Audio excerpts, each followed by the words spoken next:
Hey guys, so in this video I'm going to give you a brief overview of how the OM617 oil filter relocator system works. Let's bring you in here so you can see what we're working with. Alright, so first and foremost, here's the basic oil filter relocator plate that bolts to the engine block.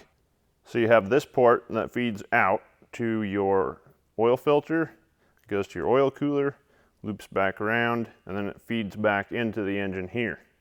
Now you may wonder why there's this 1/4 inch NPT fitting here. These come with a plug if you're doing the spin-on style filter relocator. This port's not used. It's not going to see any pressure. This is actually used for our OEM filter relocator. This guy up here, that's your M14 by 1.5, and that's what feeds your turbo its oil, which is post filter, so it's getting nice clean oil. Now, if you're opting to go with an OEM canister relocation, you're going to get this guy here. So again, this is going to go out to the filter, which this bolts up to your filter, and the oil goes in here, comes back out, and goes to there. Now, this guy down here is a 1/4 inch NPT. You want to route this over here.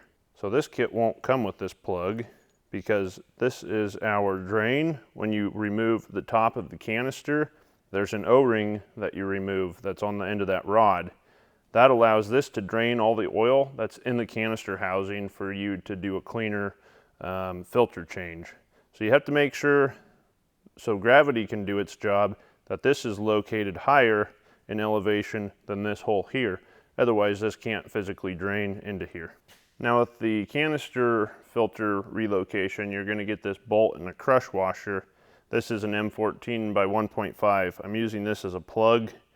It'll thread into this plate. It'll also thread into the canister housing. Most people are going to still run their turbo feed line off this block here, since it's on the engine and it's less distance. And then you'd put this in the back of the canister filter housing. Last but not least, we have 3 tapped holes for mounting this plate, because obviously you're going to have to mount the canister somewhere, and what easier way to mount it than off our relocation block.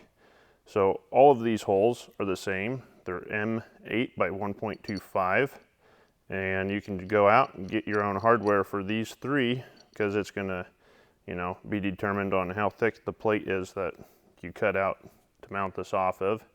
But that way you have 3 nice options for mounting your canister housing and plate.